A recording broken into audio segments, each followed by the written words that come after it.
ఓం శ్రీ లలితాంబికాయై నమః. ఇప్పటి వరకు మనము అమ్మవారి కటాక్షం చూసాం కదండి. ఇప్పుడు అమ్మవారి ముఖచంద్రుని సౌందర్యం ఎంత అద్భుతమో, ఆమె అలకలు ఎంత మంత్రముగ్ధం చేస్తాయో, ఆమె చిరునవ్వు ఎంత దివ్యమో చెప్పేటువంటి అపూర్వమైనటువంటి శ్లోకంలోనికి ప్రవేశిద్దాం. మరి ఆ జగన్మాత సౌందర్యాన్ని వర్ణించడానికి సాక్షాత్తు ఆదిశంకరుల వారికే మాటలు సరిపోలేదండి. మరి అమ్మవారి ముఖాన్ని చూసి ఆ పరమేశ్వరుడే పరవశించిపోతే ఇక మనమెంత. ఈ రోజు మనం తెలుసుకోబోయే శ్లోకం మన జీవితంలో ఆనందాన్ని, ప్రశాంతతను నింపుతుంది. మరి ఆ లోక పావనైనటువంటి ఆ అమ్మవారి ముఖ పద్మాన్ని వర్ణించేటువంటి ఈ అద్భుత శ్లోకాన్ని మనమందరము భక్తితో పఠిద్దాం.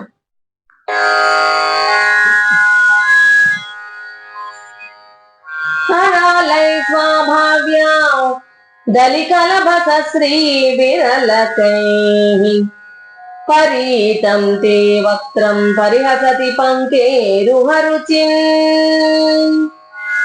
దరస్మేరే యస్మిన్ దశన రుచికింజల్కరుచిరే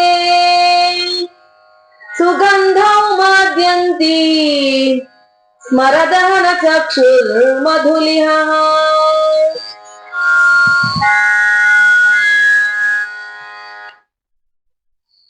విన్నారు కదా. ఈ శ్లోకంలో శంకరుల వారు అమ్మవారి ముఖాన్ని ఒక పద్మంతో పోలిస్తూ ఆ పద్మం దగ్గరికి చేరే తుమ్మెదలు ఎవరో చెప్తున్నారు. ఆ అద్భుతమైన అంతరార్థం ఏంటో ఇప్పుడు మనం తెలుసుకుందాం. అరాలైహి స్వాభావ్య దళికలవ సశ్రీ విరలకై. అరాలైహి అంటే సహజంగానే కొద్దిగా వంకరలు తిరిగేటువంటి అని అర్థం.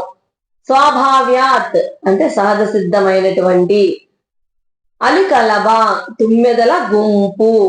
సశ్రీభిహి అంటే అందంగా మెరిసిపోయేటువంటి, అందం కలిగినటువంటి, కాంతి కలిగినటువంటి అని అర్థం అన్నమాట. అలకైహి అంటే ముంగురుల చేత, అంటే నొసటిపై వాలే కురుల చేత అని అర్థం. అమ్మా, నీ నొసటిపై వాలుతున్న ముంగురులు సహజంగానే వంకరలు తిరిగి ఉన్నాయి. అవి ఎంత నల్లగా, ఎంత అందంగా ఉన్నాయంటే చిన్న చిన్న తుమ్మెద పిల్లలు నీ ముఖం చుట్టూ తిరుగుతున్నాయా అన్నంత ముద్దుగా ఉన్నాయట. ఇక్కడ ఆదిశంకర వారు అమ్మవారి ముఖార అందాన్ని వర్ణిస్తూ ఆమె నొసటిపై ఉండేటువంటి ఆ కురుల అందాన్ని అద్భుతంగా చిత్రించారండి. లోకంలో కృత్రిమంగా కురులను వంకలు చేసుకోవడం, వంకలు తిప్పడం చూస్తాం ఏ బ్యూటీ పార్లర్లకు వెళ్ళి. కానీ అమ్మవారి ముంగురులు సహజంగానే స్వాభావ్యాత్ వంకరలు తిరిగి ఎంతో అందంగా ఉన్నాయట.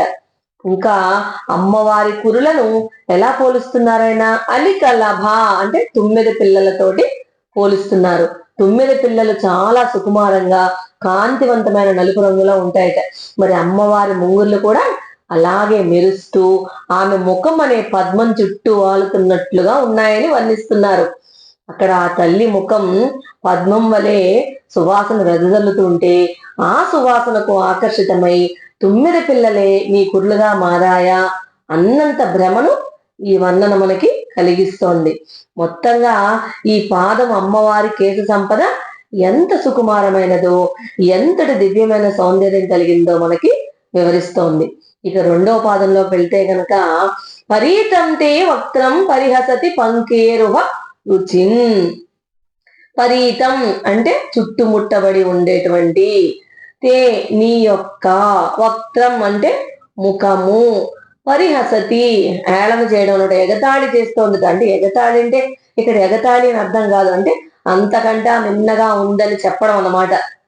పంకేరుహ తామర పువ్వు, రుచిం కాంతిని, అందాన్ని అని అర్థం.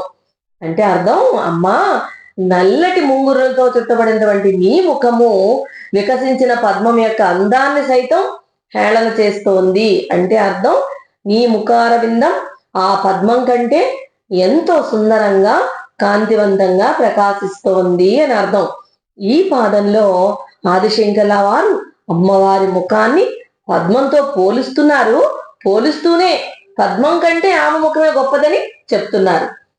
అంటే సాధారణంగా కవులు అందమైన ముఖాన్ని పద్మంతో పోలుస్తారు. కానీ ఇక్కడ శంకర్ల వారు పరిహసతి అనే పదాన్ని వాడారు. అంటే వెక్కిరించడం అనమాట, హేళన. అంటే హేళన కాదు, లోకంలో అత్యంత సుందరమైనదిగా భావించే పద్మం కూడా అమ్మవారి ముఖం ముందు వెలవెలబోతోంది అని అర్థం అన్నమాట. పరీతం అంటే ఏంటి? పాదంలో చుట్టబడింది అని. అంటే నల్లటి తుమ్మెదల్లాంటి ఆ ముంగురుల మధ్యలో ఉండేటువంటి ఆ అమ్మవారి ముఖం పద్మం చుట్టూ తుమ్మెదలు వాలినట్టుగా ఉండి పద్మానికి లేని ఒక ప్రత్యేకమైన దివ్యత్వాన్ని సంతరించుకుందనమాట ఈ పాదంలో. అంటే పద్మం కేవలం సూర్యుడు ఉన్నప్పుడే వికసిస్తుందండి. కానీ ఆ జగన్మాత ముఖం ఎల్లప్పుడూ ప్రకాశించేటువంటి జ్ఞాన కిరణం అన్నమాట. బురదలో పుట్టిన పద్మం యొక్క అందం అమ్మవారి దివ్య ముఖార వింద ముందు ఏ పాటిది అని దీని అంతరార్థం అన్నమాట ఈ పాదానికి. ముంగురుల నీడలో ఉండేటువంటి నీ ముఖం చూస్తుంటే పద్మం కూడా తన అందాన్ని చూసి సిగ్గుపడేలా ఉంది తల్లి అని దీని సారాంశం అన్నమాట. ఇక మూడవ పాదం, దరస్మేరే యస్మిన్ దశనృతి కింజల్క రుచిరే. దరస్మేరే స్వల్పమైన చిరునవ్వుతో వెలిగేటువంటి అని అర్థం. అంటే చిరునవ్వు చిందిస్తున్నా, కొద్దిపాటి చిరునవ్వు చిందిస్తున్నా అని అర్థం. యస్మిన్ ఆ ముఖములో, దశన రుచి అంటే పలువరస యొక్క కాంతి అన్నమాట. కింజల్క తామర పువ్వులో ఉండేటువంటి పుప్పొడి ఉంటుంది చూసారా, కేసరాలు అంటారు కదా అవి.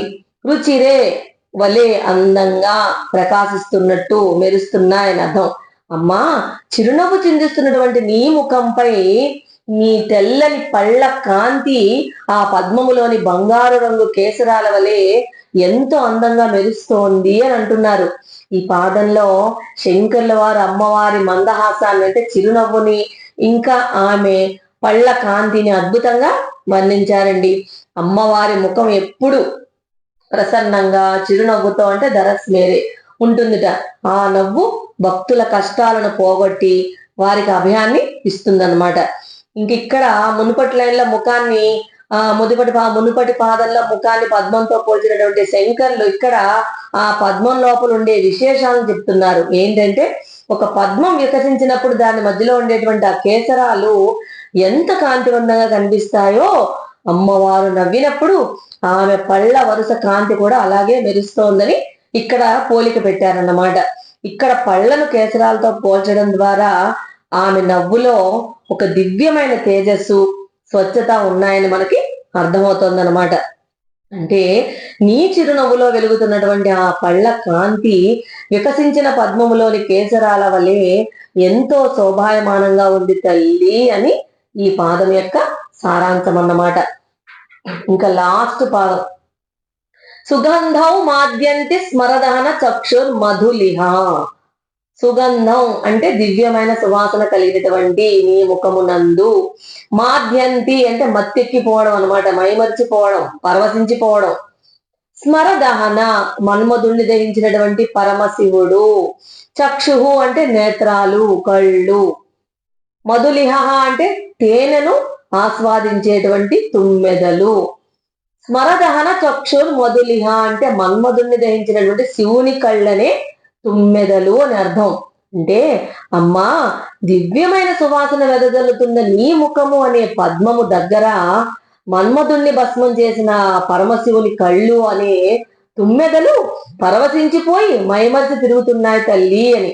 అంటే ఈ చివరి పాదంలో ఆదిశంకర్ల వారు అత్యంత లోతైన ఆధ్యాత్మిక శృంగార భావనని జోడించారు. ఏంటంటే సాధారణ పద్మానికి సహజమైన సువాసన ఉంటుంది, కానీ అమ్మవారి ముఖం దివ్య సుగంధం కలిగినది. ఈ వాసన కేవలం ముక్కుకు తెలిసేది కాదు, అది యోగుల హృదయాలకు తెలిసే ఒక ఆధ్యాత్మిక పరిమళము అని అర్థం.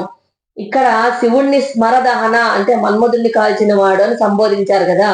అంటే కామక్రోధాలను జయించినటువంటి ఆ మహాదేవుడు కూడా అమ్మవారి ముఖార విందం అనే పద్మం దగ్గరకు వచ్చేసరికి ఒక తుమ్మెదలాగా మారిపోతున్నాడట. ఆయన కళ్ళు ఆ తల్లి రూపం నుంచి చూపు తిప్పుకోలేక ఆ సౌందర్య మకరందాన్ని ఆస్వాదిస్తూ పరవశించిపోతున్నాడట. అది ఇక్కడ ఈ పాదానికి అర్థం అన్నమాట.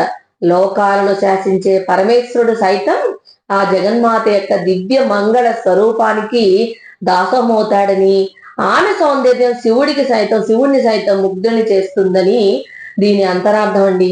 అమ్మా, నీ ముఖం నుంచి వచ్చేటువంటి ఆ దివ్య పరిమళానికి ముగ్ధుడై ఆ పరమశివుడు తన కళ్ళనే తుమ్మెదలతో నీ ముఖాన్ని చూస్తూ పరవశించిపోతున్నాడు తల్లి అని ఈ పాదం యొక్క సారాంశం అన్నమాట. ఇక లోతుగా దీని భావార్థం, ఈ శ్లోకం యొక్క భావార్థం మొత్తం మనం తెలుసుకుందాం. ఈ శ్లోకంలో శంకరుడు అమ్మవారి ముఖ సౌందర్యం వర్ణన చేస్తూ వచ్చారండి. సహజంగా ముఖాన్ని వర్ణన చేయడానికి చంద్రుని గాని పద్మాని గాని తీసుకుని పోలిస్తూ ఉంటారు. కానీ ఆదిశంకరాచార్యుల వారు అమ్మవారి ముఖం పద్మం కన్నా విశిష్టంగా ఉంది అంటున్నారు ఆయన. ఎందుకంటే పద్మానికి ఉండే అందం సుగంధం అవి తాత్కాలికంగా అది వాడిపోతుందట. కానీ అమ్మా, నీ ముఖ సౌందర్యం సుగంధం శాశ్వతము, అది తరగడం అనేది ఉండనే ఉండదు.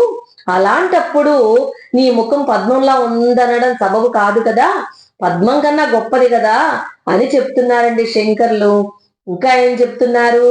అమ్మా, నీ ముఖం అనే పద్మం యొక్క సువాసనకు ఆకర్షితమై నీ ముఖంపై వంకరలు తిరిగినటువంటి ఆ ముంగురులు, చిన్న తుమ్మెద పిల్లలు నీ ముఖం చుట్టూ ఆలయా లేక అవే నీ ముంగుర్లా అని చూసేవారికి భ్రమ కలుగుతోంది తల్లి.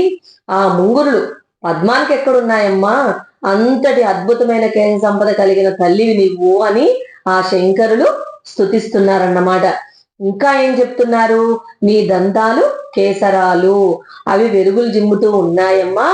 పద్మం యొక్క కేసరాలకు వెలుగు ఎక్కడుంది? ఇంకా పద్మంలోని మకరందం తాగడానికి తేనెటీగ వస్తుంది, అది అయిపోగానే వెళ్ళిపోయి మరో పద్మం మీద వాలుతుంది. కానీ నీ తేనె పలుకులకు సౌందర్యానికి మన్మధుణ్ణి బూరిద చేసినటువంటి నా తండ్రి పరమేశ్వరుడు కూడా ఆ తేనెటీగ లాంటి కళ్ళతో ఎడబాటు లేకుండా ఎల్లప్పుడూ నిన్నే చూస్తున్నాడమ్మా. మరి ఆ తేనెటీగ మరో పద్మం మీద వాళ్ళదు కాబట్టి నీవు పద్మం కన్నా గొప్ప సౌందర్యం కలిగి ఉన్నావు తల్లి అని అర్థం అన్నమాట. అంటే శివుడు వంటి యోగీశ్వరుడికి అమ్మవారి సౌందర్యం మోహింపజేస్తోంది అని అర్థం. ఇది కేవలం బాహ్య సౌందర్య వర్ణన కాదండి, ఇది పరాశక్తి మహిమ. ఆమె ఆనంద స్వరూపిణి. ఆమె ముఖాన్ని ధ్యానిస్తే గనక భక్తుని హృదయంలో భక్తి వికసిస్తుందండి. మొత్తానికి ఈ శ్లోకం భావార్థం ఏంటంటే, లోకంలో పద్మం చాలా అందమైందండి, సువాసన కూడా ఇస్తుంది బాగా. కానీ అమ్మవారి ముఖం ఆ పద్మం కంటే గొప్పది. ఎందుకంటే పద్మం సూర్యుడిని చూసి వికసిస్తుంది, కానీ అమ్మవారి ముఖం స్వయం ప్రకాశం.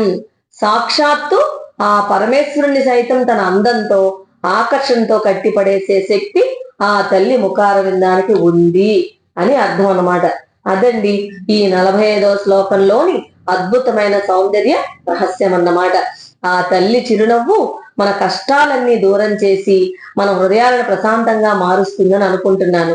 ఈ శ్లోకాన్ని నిత్యం స్మరిస్తే గనక మనసులో నిర్మలత్వం ఇంకా ముఖంలో తేజస్సు కలుగుతాయట.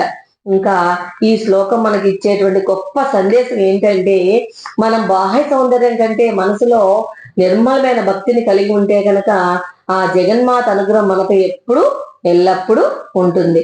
మన దృష్టిని దైవం వైపు మళ్లిస్తే గనక శివుడిలాగే మనం కూడా శాశ్వతమైన ఆనందాన్ని పొందవచ్చు అనమాట. ఇంకా ఉదాహరణగా చెప్పాలంటే, ఒక నిండు పున్నమి చంద్రుని చూస్తే గనక ఆ చకోర పక్షులు ఎలాగైతే పరవశించిపోతాయో, ఆ అమ్మవారి ముఖాన్ని చూసి శివుడి కళ్ళు అలాగే ఆనందంతో మునిగిపోతున్నాయట. ఇంకా ఎండలో అలసిపోయినటువంటి మనిషికి చల్లని గాలి వస్తే గనక ఎంత ఆనందం ఉంటుందో, అమ్మవారి చిరునవ్వు కూడా ఆ భక్తుని మనసుకి అంత శాంతినిస్తుందిట. ఇంకొకటి ఏంటంటే, ఈ సౌందర్యలోని 45వ శ్లోకానికి లలితా సహస్రనామాల్లోని మందస్మిత ప్రభాపూర మజ్జత్కామేశ మానస అనే నామానికి అత్యంత దగ్గర సంబంధం ఉందండి. ఆ అన్వయం ఏంటో ఇక్కడ చూద్దాం. ఏంటంటే అర్థం, ఈ మందస్మిత ప్రభాపూర మజ్జత్కామేశ మానస అంటే అమ్మవారి మందహాస కాంతిలో కామేశ్వరుడైన పరమశివుని మనస్సే మునిగిపోయిందని అర్థం. మరి 45వ శ్లోకంలో కూడా అమ్మవారి స్వల్ప చిరునవ్వు, పళ్ళ కాంతి, ముఖ సౌందర్యం చూసి పరమశివుడు చూపులే తొమ్మిదల్లా మత్తెక్కుతున్నాయని చెప్పుకున్నాం కదా. కాబట్టి ఈ నామం ఇక్కడ చాలా సహజంగా అన్వయం అవుతోందన్నమాట. ఇలాంటి సౌందర్యలహరి శ్లోకాల పూర్తి భావార్థాలు వినాలనుకుంటే కనుక వీడియోని లైక్ చేయండి, షేర్ చేయండి. మా ఛానల్ని సబ్స్క్రైబ్ చేసుకుని బెల్ ఐకాన్ తప్పకుండా ప్రెస్ చేయండి. మరి ఆ తల్లి చిరునవ్వు మీ ఇంట్లో నిరంతరం వెలుగులు నింపాలని కోరుకుంటూ సర్వం శ్రీ లలితార్పణమస్తు. స్వస్తి.